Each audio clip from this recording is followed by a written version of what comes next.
സത്യം പറഞ്ഞ ഞാൻ ഇന്നും ചിന്തിച്ചു.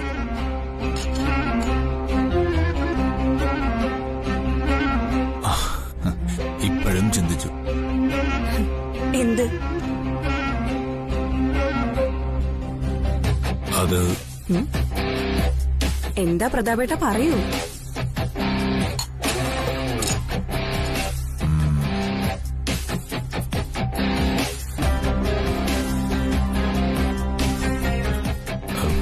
അല്ല, ഞാൻ എത്ര ഭാഗ്യവാനാണ്. അതെന്താ മിസ്റ്റർ, അങ്ങക്ക് ലോട്ടറി അടിച്ചോ? എനിക്കടിച്ച ബമ്പർ ലോട്ടറി അല്ലേ ഈ നിൽക്കുന്നത്.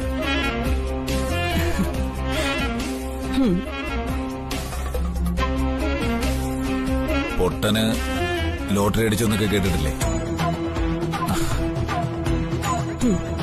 പ്രതാപേട്ട, എന്തിനെങ്ങനെ സ്വയം താഴ്ത്തി കെട്ടി സംസാരിക്കുന്നത്?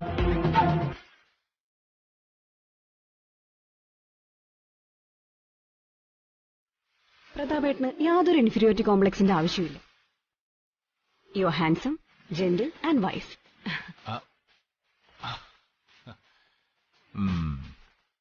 എന്നെ ആരും അംഗീകരിച്ചിട്ടില്ല. അതിന്റെ ഒരു പ്രശ്നമുണ്ട് എനിക്ക്. അത് സാരമില്ല. റാണി?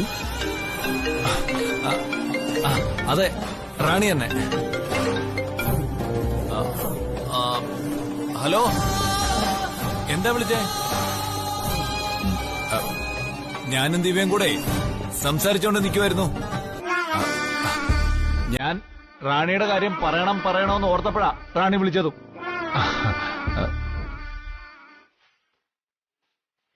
അതാണ് ഈ ടെലിപതി. നമ്മൾ ഒരാളെ കുറിച്ച് ചിന്തിക്കുമ്പോ അവരുടെ ഫോൺ വരുന്നു.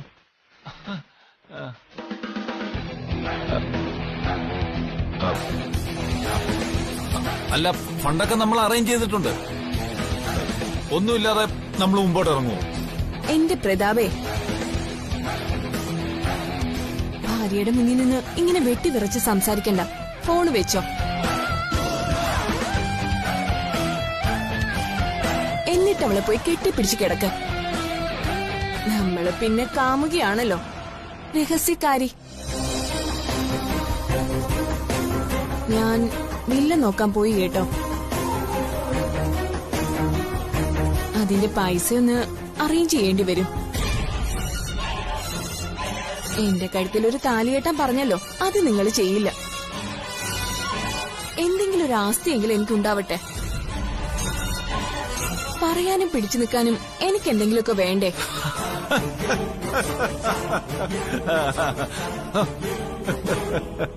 അതെ അതെ അതെ.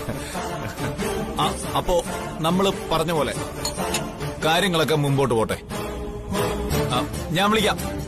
Okay okay okay okay. വച്ചു വെച്ചോ. അവളുടെ മുഖം ചുമപ്പിക്കണ്ട.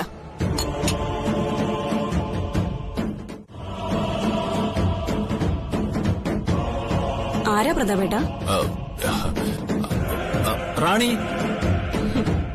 അത് മനസ്സിലായി. അതാരാന്ന്? അതെ, പണ്ടേ ഉള്ളൊരു സൗഹൃദമാ. സൗഹൃദം എന്ന് പറയുമ്പോ നീ തെറ്റിദ്ധരിക്കണ്ട. ആണും പെണ്ണും തമ്മിലുള്ള കൂട്ടുകെട്ടിനെ പറ്റി എനിക്ക് അങ്ങനെ തെറ്റിദ്ധാരണകളൊന്നുമില്ല. ഞാൻ അങ്ങനത്തെ ഒരാളുമല്ല.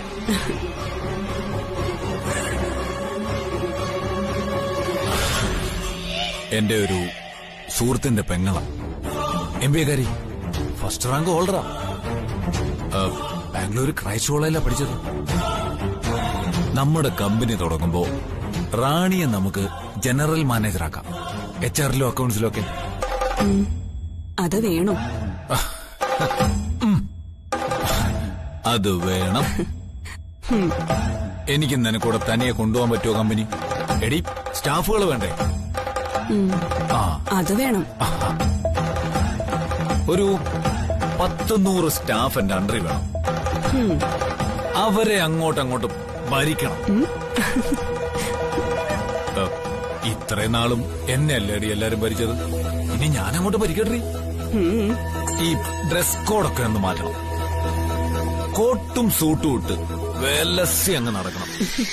ആഹാ, അടിപൊളി. നീയും.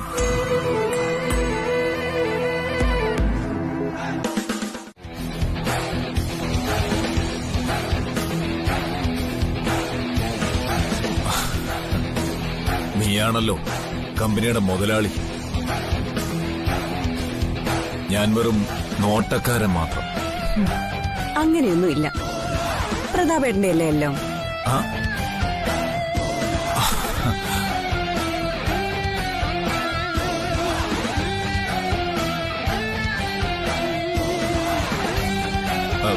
നമ്മുടെ രണ്ടുപേരുടെയും പേര് മതി കമ്പനിയൊക്കെ.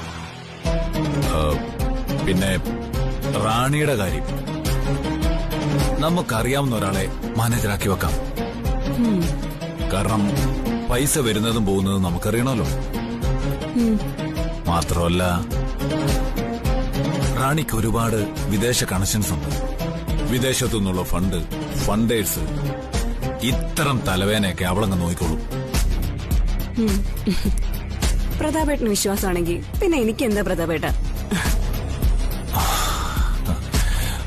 ഒന്നും കാണാതെ ഞാനൊന്നും ചെയ്യത്തില്ലല്ലോ മോളെ.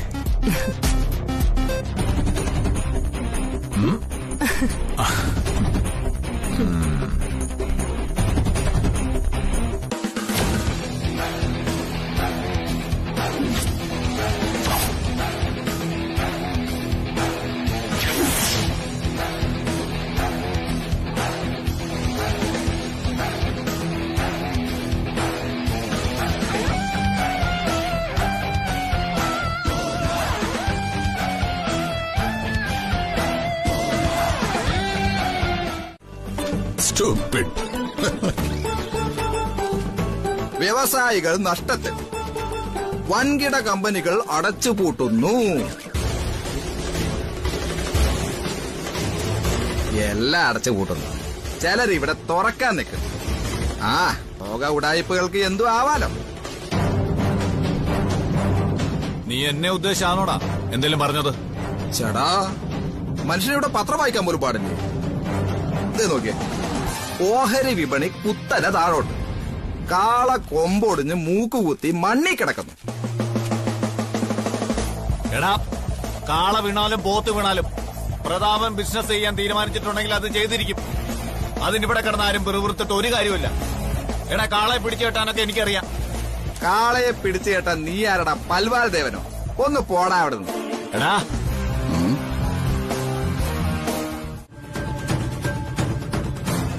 പോടാ. എന്നെ തല്ലണ്ട മാവാ, ഞാൻ നന്നാവൂല.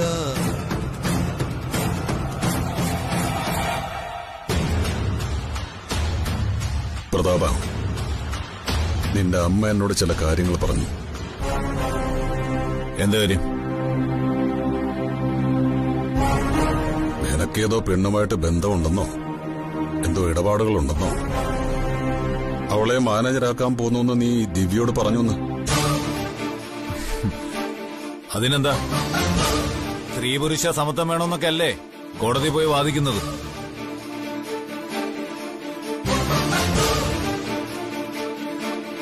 നവോത്ഥാനത്തിന്റെ വിധി കൽപ്പിച്ച ആളല്ലേ, പിന്നെന്താ? കമ്പനിയിൽ പിന്നെ ആണുങ്ങളെയും ബംഗാളികളെയും മാത്രം വെച്ച് പണിയെടുപ്പിക്കാൻ പറ്റുമോ? പ്രതാപ, ഇപ്പൊ നീ പഴയതുപോലല്ല. നിന്നെ ഞാൻ വഴക്ക് പറഞ്ഞിട്ടുണ്ട്, തല്ലിയിട്ടുണ്ട്, നോവിച്ചിട്ടുണ്ട്, ഒരുപാട് നിയന്ത്രണങ്ങൾ ഏർപ്പെടുത്തിയിട്ടുമുണ്ട്. കതിരിന്മേൽ കൊണ്ടുപോയി വളം വെക്കുമെന്ന് പറയുന്ന ഇതാ. അതുപോലെ നിങ്ങൾ ഈ അവസാന നിമിഷം ഇത് ഏറ്റു പറഞ്ഞിട്ടൊന്നും ഒരു കാര്യമില്ല. ഏറ്റുപറച്ചിലൊന്നുമല്ല. ഏതച്ഛനമ്മോ ആരും മക്കൾ നല്ലവരായിട്ട് വളരണമെന്ന് മാത്രമേ ആഗ്രഹിക്കത്തുള്ളൂ. അവരതിന് സ്വീകരിക്കുന്ന മാർഗങ്ങൾ പലതരത്തിലായിരിക്കും. അതൊന്നും എനിക്കറിയണ്ട. നിങ്ങൾ മകൻ ഉണ്ടാക്കി വെച്ചത് ഒരു പ്രതിക്കൂട. അതിനകത്ത് നിർത്തി അവനെ വിചാരണ ചെയ്തു, വിധിച്ചു, ശിക്ഷിച്ചു. എന്നിട്ട് എന്ത് പറ്റി? എന്റെ 10-30 കൊല്ലം പോയി തീർന്നു.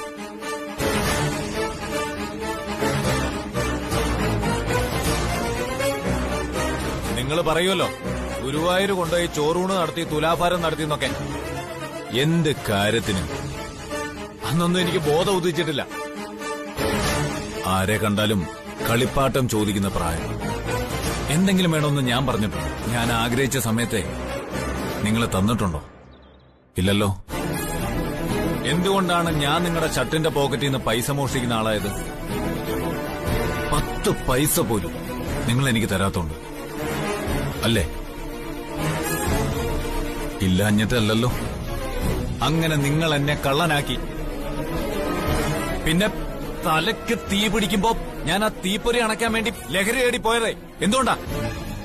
വിശ്വാസം മാത്രമല്ല, എന്നെ കരുതലോടെ ചേർത്ത് പിടിക്കുന്ന ആൾക്കാരെ, അതാണായാലും പെണ്ണായാലും. അത് അപകടമാവും. എടാ, ദിവ്യപ്രഭ നല്ലൊരു കുട്ടിയാ. നിനക്കൊരു നല്ല കുടുംബജീവിതമാണ് കിട്ടിയിരിക്കുന്നത്. അത് വിട്ടുകളയരുത്.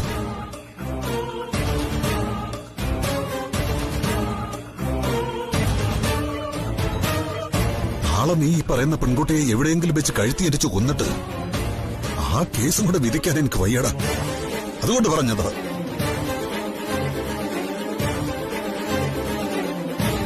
ഇത് ഞാൻ നിനക്ക് സൗജന്യമായി നൽകുന്ന അവസാനത്തെ ഉപദേശമാ. പറഞ്ഞത് കേട്ടല്ലോ.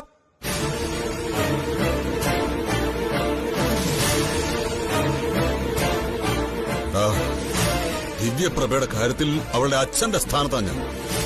അതുകൊണ്ട് തന്നെ അവളുടെ സ്വസ്ഥത കെടുത്തുന്ന എന്തെങ്കിലും, അത് തീയോ വെള്ളമോ ആയിക്കോട്ടെ, ഈ വീട്ടിലേക്ക് ഇഴഞ്ഞു കയറി വന്നാൽ ആദ്യം വെട്ടുന്നത് ഈ ഞാനായിരിക്കും. അറിയാമല്ലോ എന്നെ. വയ്ക്കാം. ഓടാ.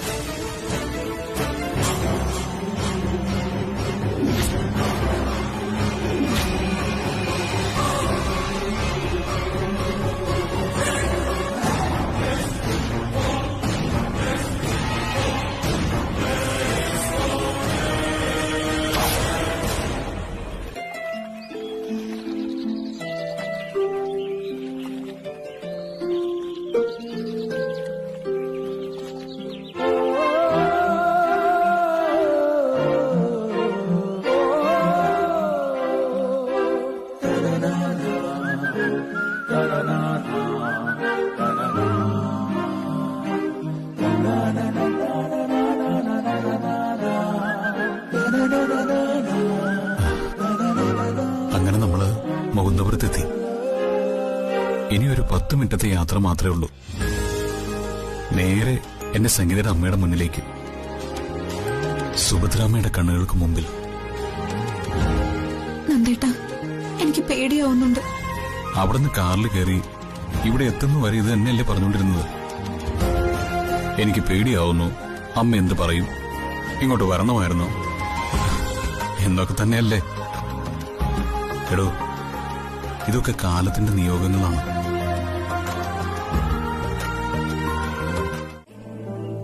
ഏതോ രാവിൻ വാതിൽ ചാരി പോകുന്നു മെല്ലെ കാലം. നന്ദേട്ടാ, എന്താടോ? തേടും കാറ്റിന്റെ കയ്യിൽ വരണ്ടായിരുന്നു തോന്നുന്നു. മെല്ലെ എന്റെ നെഞ്ചിപ്പോ പൊട്ടിപ്പോവും. എന്തിന്?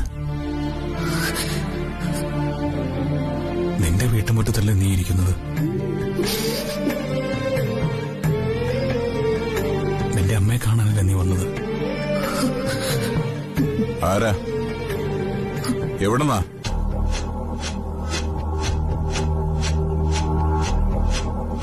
കുറച്ച് ദൂരെന്നാ. ഇവിടുത്തെ. ഓ, ഭദ്രാമ്മ കാണാൻ വന്നാണോ? അകത്തുണ്ട്, ഞാൻ വിളിക്കാം. ആ,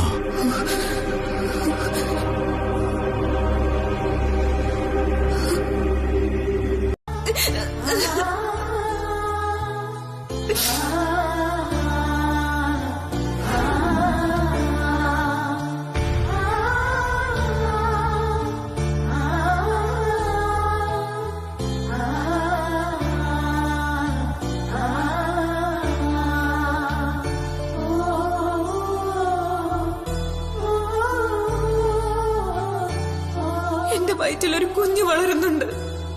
അമ്മയുടെ അനുഗ്രഹം വാങ്ങാനാ ഞാൻ വന്നത്.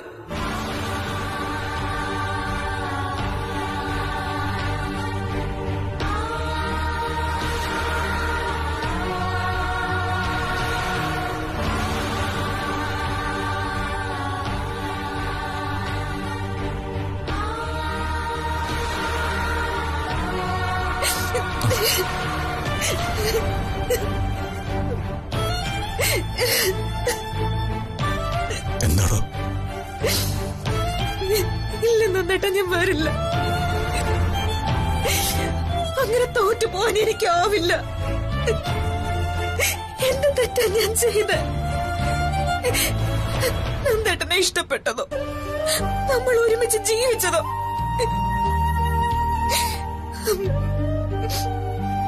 ഒരു പെണ്ണിന് അവളുടെ ജീവിതം തിരഞ്ഞെടുക്കാനുള്ള സ്വാതന്ത്ര്യമല്ല.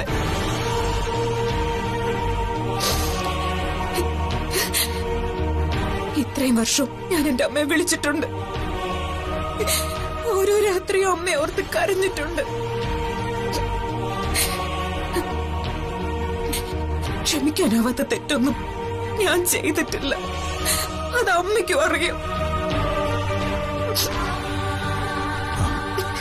എന്നോടുള്ള ദേഷ്യമാണ്, അല്ലാതെ തന്നോടുള്ള വെറുപ്പല്ല. അമ്മയെ കണ്ട് എന്താ ഞാൻ ചെയ്ത തെറ്റെന്ന് ചോദിച്ചിട്ടേ ഞാൻ വരൂ.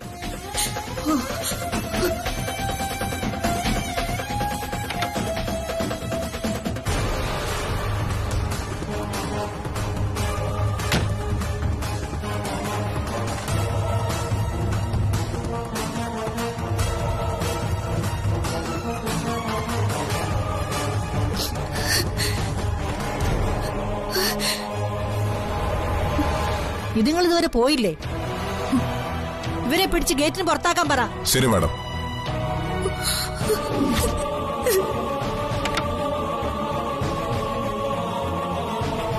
അവരെ പിടിച്ച് പുറത്താക്കി കേട്ടോ.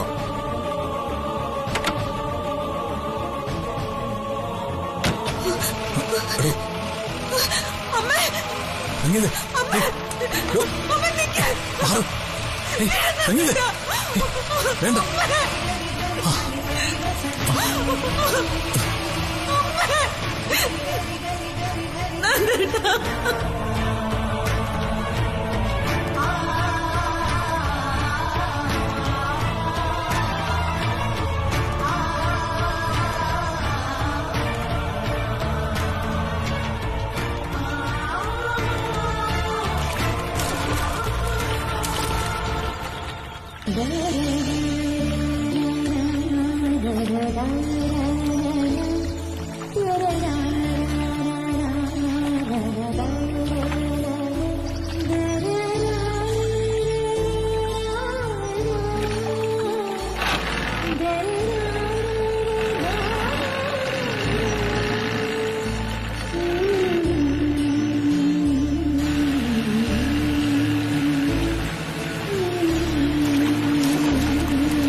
ഒത്തിരി സങ്കടമായില്ലേ തനിക്ക്? അതും ഈ സമയത്ത്.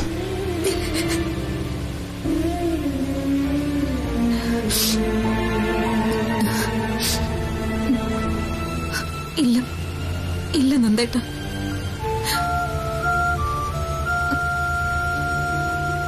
അമ്മ സ്വീകരിക്കും, ഒപ്പം വരുമെന്നൊക്കെ നന്ദേട്ടൻ പറഞ്ഞപ്പോഴും ഇതിങ്ങനെ സംഭവിക്കുമെന്ന് എനിക്കറിയായിരുന്നു. കായലിൽ വീണോ? എന്താണ് ശരിക്കും സംഭവിച്ചത്? ഏതോ ഒരു ബോട്ട് വന്ന് ഇടിച്ചെന്നാ പറഞ്ഞത്. കൃത്യമായിട്ടൊന്നും പറഞ്ഞില്ല, പക്ഷെ കുഴപ്പമൊന്നുമില്ല.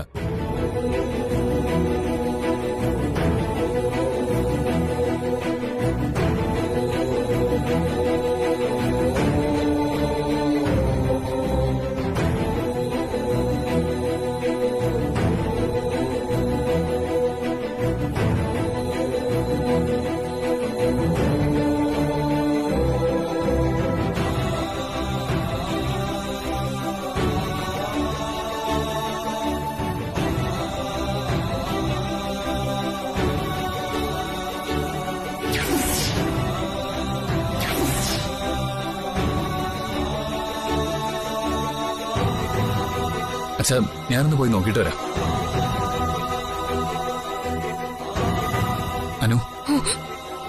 ഞാൻ അമ്മക്കുട്ടിയുടെ അടുത്തേക്ക് പോവാ. നീ വരുന്നുണ്ടോ? അവളെന്തിനാ ഈ വയ്യാതിരിക്കുന്ന സമയത്ത് ഇത്രയും യാത്ര ചെയ്യുന്നേ? നീയും പോണ്ട കാര്യം എന്താ? കുഴപ്പമൊന്നുമില്ലെന്നല്ലേ പറഞ്ഞത്? അവൻ പോണോ പോണ്ടെന്ന് അവൻ തീരുമാനിച്ചോളും. ലക്ഷ്മി, നീ നിന്റെ കാര്യം നോക്ക്.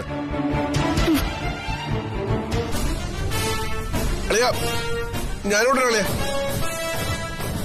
വേണ്ടളിയാ, എന്തെങ്കിലും ആവശ്യം വന്നാൽ ഞാൻ വിളിക്കാം.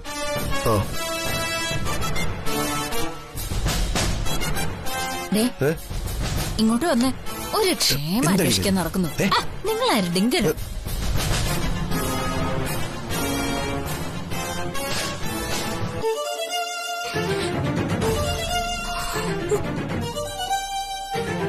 മോളെ, കേട്ടില്ലേ നീ? മോളുടെ അമ്മ കായലിൽ വീണെന്നു. ഒന്ന് രണ്ട് കവിള് വെള്ളം കുടിച്ച് കാണും. മറ്റൊന്നും സംഭവിക്കാത്തത് ഭാഗ്യം.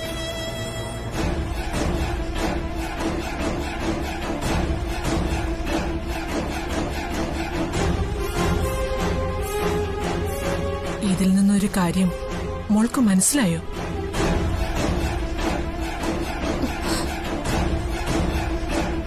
എന്താ?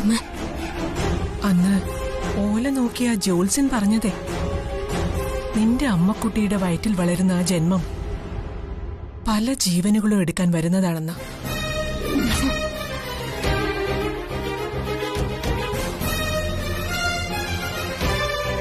ഒരു കാര്യം എനിക്ക് ഉറപ്പായി, മോളുടെ വയറ്റിൽ കിടക്കുന്ന ആ കുഞ്ഞിനെ മാത്രമല്ല അതിന്റെ ഉന്നം, പിന്നെ നിന്റെ അമ്മക്കുട്ടിയുടെ ജീവനും കൂടിയാ.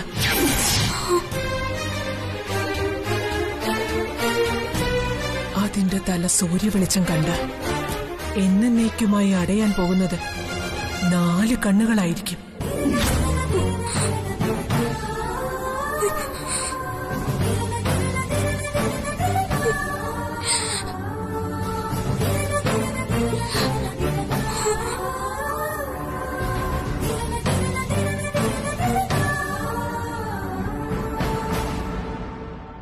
ഒന്ന്, മോളുടെ വയറ്റിൽ വളരുന്ന ഈ കുഞ്ഞിന്റെ.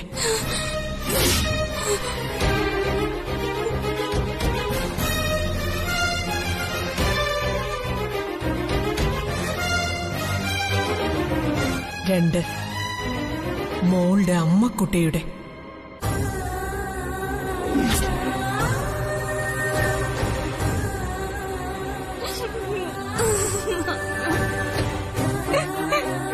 അയ്യോ,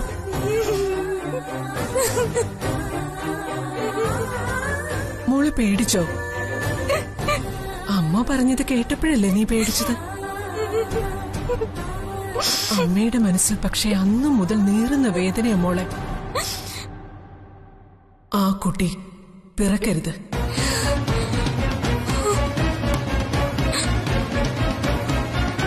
അതിനുവേണ്ടി എന്തും ചെയ്യണം. ഓരോരോ നിമിത്തങ്ങൾ കണ്ടു തുടങ്ങിയില്ലേ? അടുത്ത ദിവസം തന്നെ ഞാൻ അദ്ദേഹത്തെ ഒന്നുകൂടി വിളിക്കാം, ആ ജോത്സനെ. എന്താണ് പരിഹാരം? അത് പാടില്ലെന്നാണ് ഞാൻ പറഞ്ഞത്. നീലിമ മോള എപ്പോഴും എന്റെ മനസ്സിലെ മരുമോള്. അല്ല, അമ്മയുടെ ആങ്ങളയുടെ മോള് ദിവ്യപ്രഭയ്ക്ക് വേണ്ടി വിപിൻ ഡോക്ടറെ ആലോചിച്ചു വെച്ചിരുന്നതല്ലേ? അതോ? ഓ, അതൊക്കെ കുട്ടിക്കാലത്ത് മണ്ണ് വാരി കളിച്ചപ്പോ ഉണ്ടാക്കി വെച്ച ബന്ധങ്ങളല്ലേ. മോള എന്തുകൊണ്ടും അവന് ചേരുന്നത്. ഒറ്റപുത്രിയല്ലേ ഡോക്ടർ. ഒരു ഡോക്ടർക്ക് എപ്പോഴും ഡോക്ടർ തന്നെയാ നല്ലത് അല്ലേ? ഇത് തന്നെയാ വീട്ടിൽ യമുനയും പറയുന്നത്. മരുന്ന് മാറി മോള് കൊടുത്തയച്ചു എന്ന് പറഞ്ഞിട്ടൊന്നും സംഭവിച്ചില്ലല്ലോ. ആ പാവൻ നഴ്സിന്റെ കരണത്ത് ഒരു പടക്കം പൊട്ടി, അത്രമാത്രം. അതല്ലാതെ മറ്റെന്തെങ്കിലും വഴികൾ ആലോചിക്കണം.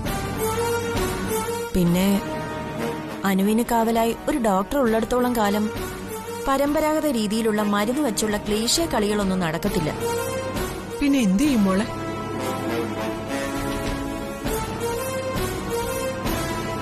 അവരെ തമ്മിൽ തെറ്റിക്കണം. വീട്ടിനകത്ത് നിന്നുകൊണ്ട് അത് ചെയ്യാൻ അമ്മയ്ക്കേ പറ്റൂ. പിന്നെ എന്റെ കയ്യിൽ കുറച്ച് കാര്യങ്ങളുണ്ട്. സമയമാവുമ്പോ ഞാനത് അമ്മയ്ക്ക് തരാം. അത് കാണുമ്പോ മിക്കവാറും വിപിൻ ഡോക്ടറുടെ മനസ്സൊന്ന് ഇളകും. എത്ര സ്നേഹിച്ചു എന്ന് പറഞ്ഞാലും അനു തന്നോടൊരു കാര്യം മറച്ചു വെച്ചു എന്നറിയുന്ന നിമിഷം മുതല് വിപിൻ ഡോക്ടറുടെ മനസ്സ് ഒരു കരിയില പോലെ ഒന്ന് ഇളകും. ഒരു ചെറിയ വിള്ളൽ വീഴും. ആ വിള്ളല് ഒന്ന് വലുതാക്കി കൊടുക്കുക. അതവർക്കിടയിൽ ഒരിക്കലും ഉരുകിച്ചേരാത്ത വിടവാക്കി മാറ്റുക. അത്രയും മാത്രം ചെയ്താൽ മതി.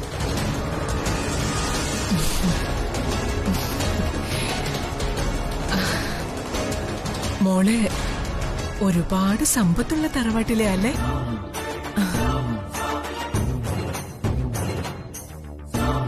ആ, ഒരുപാടുണ്ട്. ഏക്കർ കണക്കിന് തോട്ടവും പാടങ്ങളും.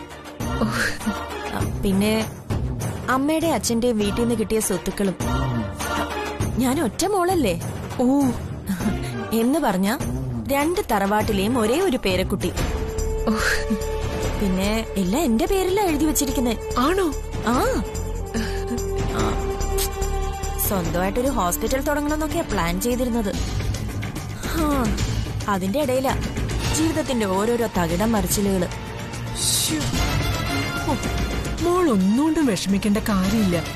അമ്മയുണ്ട് കൂടെ. ഈ അമ്മയൊരു വാക്ക് തന്നിട്ടുണ്ടെങ്കിലേ അത് പാലിച്ചിരിക്കും. ഈ സ്വത്തുക്കളൊക്കെ നോക്കിയും കണ്ട് നടത്താനേ മോളും വിപിനും കൂടെ ചേർന്നാലേ പറ്റൂ.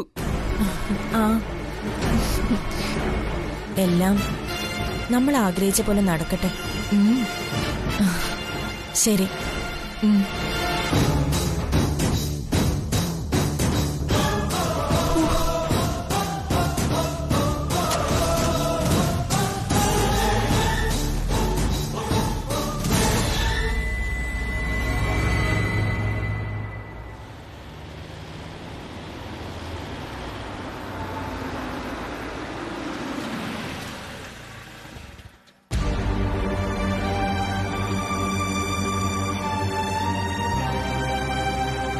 എന്തായി മോനെ? ഞാൻ പറഞ്ഞില്ലേ അച്ഛാ, കുഴപ്പമൊന്നുമില്ല. നമ്മുടെ ഹോസ്പിറ്റലിലേക്ക് റെഫർ ചെയ്തു. ഒരു ദിവസത്തെ ഒബ്സർവേഷൻ, അത്രേ ഉള്ളൂ. അപ്പൊ ചത്തില്ല അല്ലേടാ? അമ്മ എന്തൊരു മനസാക്ഷി ഇല്ലാത്ത ചോദ്യാ ചോദിക്കുന്നേ. ഒരാൾക്കൊരു അപകടം പറ്റിയാ ഇങ്ങനെയാണോ ചോദിക്കേണ്ടത്? അല്ലടാ, ചത്തില്ലേന്ന് ചോദിച്ചത് അമ്മയുടെ കൺസേൺ കൊണ്ടല്ലേ? അയ്യോ, ഭയങ്കര കൺസേൺ. എങ്ങനെ ഉണ്ടെന്ന് ചോദിച്ചാൽ മനസ്സിലാക്കായിരുന്നു. ഇപ്പൊ വിശേഷം ചോദിച്ച ഞാൻ വില്ലത്തിയായി. കഥയിലെ വില്ലത്തി ആരാണെന്നൊക്കെ എല്ലാവർക്കും അറിയാം. അമ്മ അഭിനയിക്കുമ്പോ അത് മറ്റുള്ളവർക്ക് അഭിനയിക്കുകയാണെന്ന് തോന്നാത്ത രീതിയിൽ ചെയ്യാൻ പഠിക്കണം കേട്ടോ. അതാണല്ലേ അമ്മ സ്നേഹം വാരി കോരി കൊടുക്കും. അനുകുട്ടിയെ ഒക്കത്തൊക്കെ എടുത്തോണ്ട് കിടക്കും. നമ്മളതൊക്കെ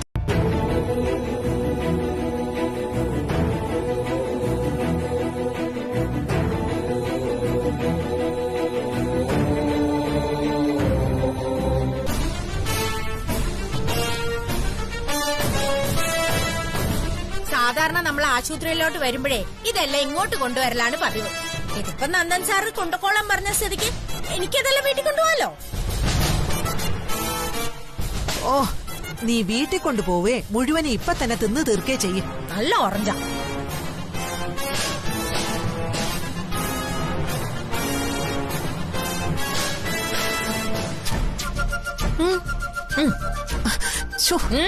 എന്റെ പൊന്നോ. സിസ്റ്റർ, അല്ല ഇതാരാ? അനുമേട്? വിപിൻ ഡോക്ടർ ഇവിടെ ഇല്ലല്ലോ. വിപിൻ ചേട്ടൻ ഇവിടെ ഇല്ലെന്ന് എനിക്കറിയാം. ഓ, അമ്മ ഇവിടെ അഡ്മിറ്റ് ആണല്ലേ?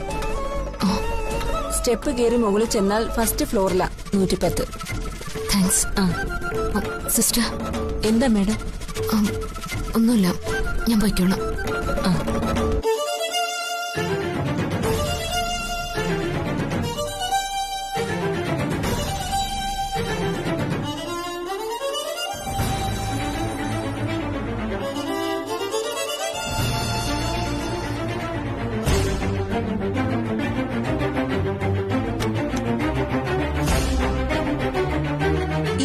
എങ്ങനെയെങ്കിലും അതൊന്ന് അകത്തെടുത്ത് വെക്ക് പങ്കജം. ഞാനൊന്ന് സമാധാനായിട്ട് കഴിക്കട്ടെ.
സാവത്രി ചിറ്റിയും നമ്മുടെ ചീഫ് ഷെഫ് പങ്കജും ഇപ്പം ഇങ്ങോട്ട് പോയതേ ഉള്ളൂ.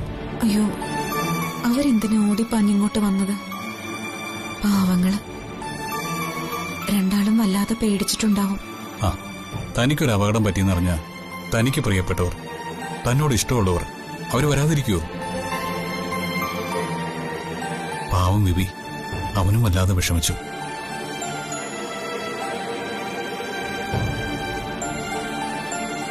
നന്ദേട്ടാ, എന്റെ മോള്, എന്റെ ചക്കി,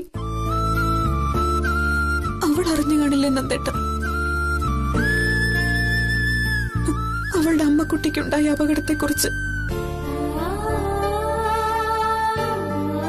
എന്നിട്ട് അവളൊന്ന് കാണാൻ വന്നില്ലല്ലോ.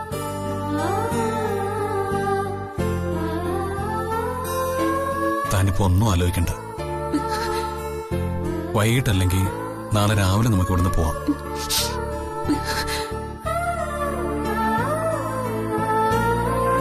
നമുക്കിപ്പൊ തന്നെ പോവാൻ നന്ദേട്ടാ, എനിക്കൊന്നുമില്ല. അങ്ങനെയെങ്കിൽ അങ്ങനെ. തൽക്കാലം എന്റെ സംഗീത പെണ്ണ് കണ്ണടച്ച് ഒന്നുകൂടി ഒന്ന് വാങ്ങിക്കോ. നന്നായിട്ട് ക്ഷീണം മാറട്ടെ.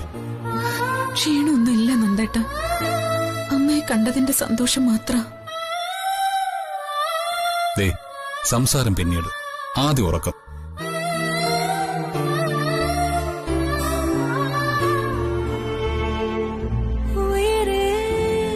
ഒരു ജന്മം നിന്നെ ഞാനും അറിയാതെ പോകേ, വാഴ്വിൽ കനലാളും പോലെ ഉരുകും. ഞാൻ MBA റാങ്ക് ഹോൾഡറാണ്. പിന്നെ കുറച്ച് കമ്പനികളിലും ഷെയർ മാർക്കറ്റിലൊക്കെ വർക്ക് ചെയ്തുള്ള എക്സ്പീരിയൻസും ഉണ്ട്.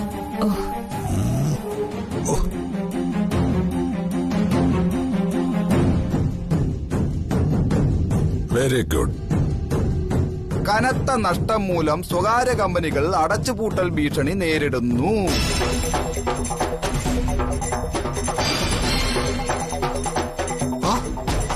എന്താ പത്മ ഇത്? വീട്ടിലൊരു ഗസ്റ്റ് വന്നിട്ട് കുടിക്കാൻ എന്തെങ്കിലുമൊക്കെ കൊടുക്കണ്ടേ? അയ്യോ, ഞാനതങ്ങ് മറന്നു. അത് സാരിയില്ലമ്മേ, എനിക്കൊരു ഗ്ലാസ് വെള്ളം മതി. ഞാൻ ഇപ്പൊ തന്നെ ഇറങ്ങും. പ്രതാപ് നിർബന്ധിച്ചതുകൊണ്ടാ ഞാൻ ഇങ്ങോട്ട് വന്നേ. എന്നാ ഞാൻ എന്തായാലും കുടിക്കാൻ എടുത്തിട്ട് വരാം.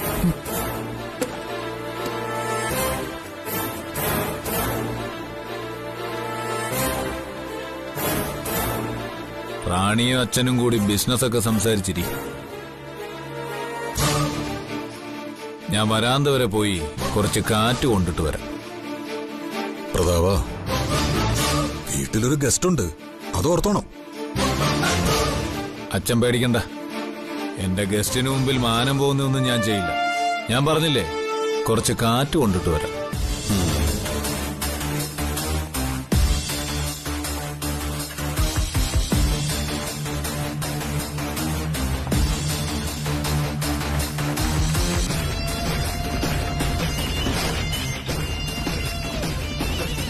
കാറ്റുകൊള്ളാൻ പോകുന്നതല്ലേ, പോയി കാറ്റുകൊള്ള ചെല്ല്.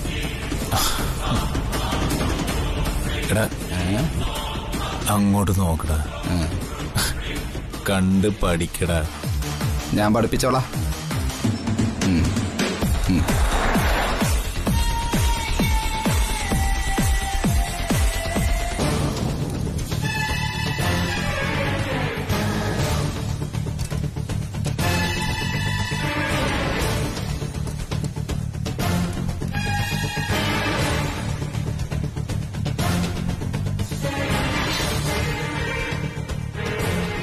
എനിക്കെന്തായാലും ആ പെണ്ണിനെ അത്രയ്ക്ക് അങ്ങോട്ട് ഇഷ്ടപ്പെട്ടിട്ടില്ല.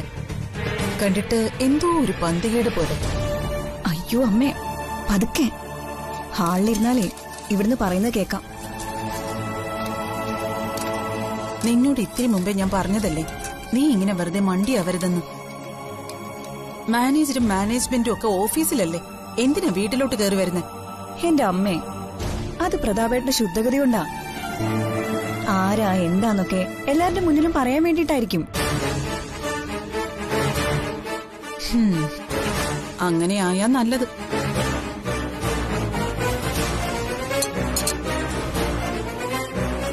അമ്മയ്ക്ക് എന്തെങ്കിലും തെറ്റായിട്ട് തോന്നിയോ? എനിക്ക് തെറ്റായിട്ടൊന്നും തോന്നിയെന്നല്ല കൊച്ചെ പറഞ്ഞത്. തെറ്റായിട്ടൊന്നും സംഭവിക്കാതിരുന്നാ മതി. അതെനിക്ക് നിന്നോടുള്ള കരുതൽ കൊണ്ടാ. നീ എല്ലാ കാര്യത്തിലും ഒന്ന് ശ്രദ്ധിച്ചാ മതി. എന്റെ അമ്മ ഇതന്നെയാ പറയുന്നു. അമ്മമാരുടെ നെഞ്ചില എപ്പോഴും മക്കളെ ഓർത്തോണ്ടുള്ള ആദി.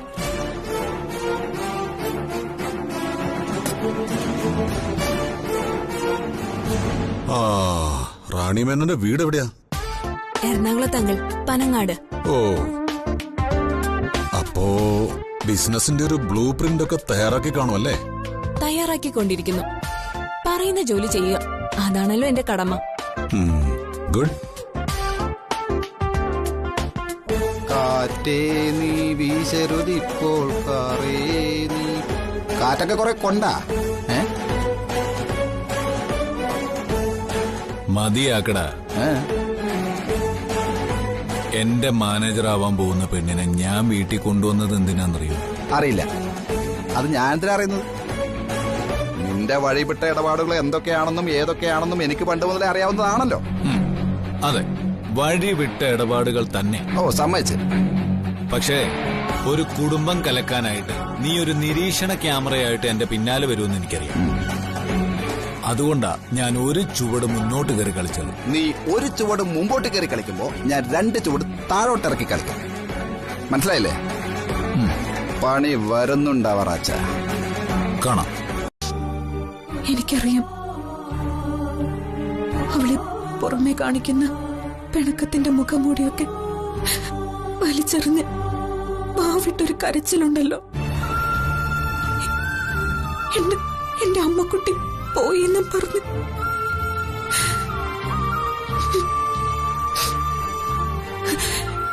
ഞാൻ മരിച്ചു പോയാലും അവള് കരയുന്നത് എനിക്ക് സഹിക്കില്ല നന്ദേട്ട.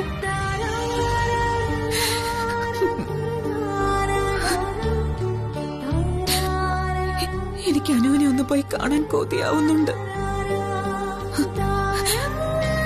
നമുക്ക് കുതിരപ്പന്തിലേക്കൊന്ന് പോകാം. അവൾ എത്ര മുഖം വീർപ്പിച്ചാലും എത്ര ആട്ടി ഇറക്കി വിട്ടാലും ആരൊക്കെ കുത്തിത്തിരിച്ചാലും നമ്മളെ കാണുന്നതനുസരിച്ച് അവളുടെ മനസ്സലിഞ്ഞു തുടങ്ങും. അതെനിക്കറിയാം.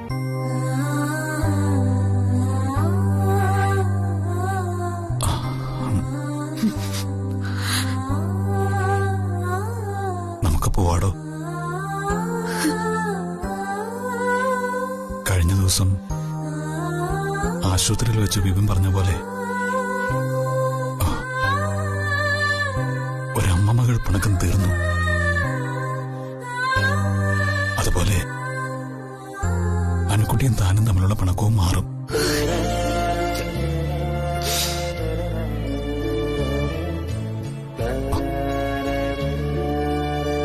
പുതിയ 2 കുഞ്ഞുങ്ങളാണ് ഭൂമിയിലേക്ക് വരാൻ പോകുന്നത്.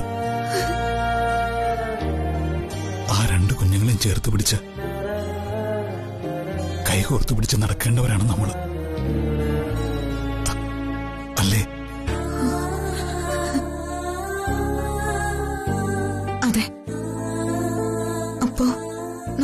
നഷ്ടപ്പെട്ടു എന്ന് കരുതുന്ന ബന്ധങ്ങളും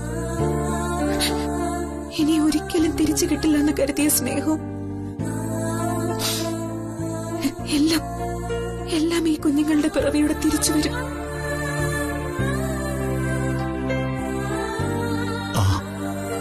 താനൊന്ന് എന്നെ പേടിപ്പിച്ചു കളഞ്ഞു കേട്ടോ. തനിക്കെന്തെങ്കിലും പറ്റിയിരുന്നെങ്കിലോ? ഞാൻ അങ്ങനൊന്നും നന്ദേട്ടനെ വിട്ടു പോവില്ല. നന്ദേട്ടനെയും കൊണ്ടേ പോവൂ.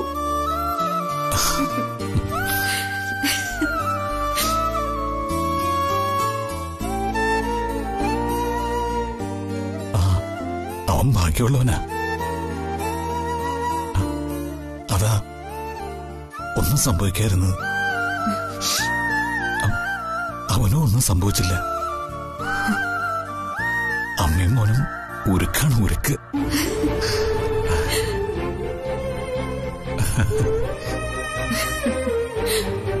പിന്നെ ഞങ്ങളെപ്പറ്റി എന്ത് കരുതി മിസ്റ്റർ നന്ദൻ?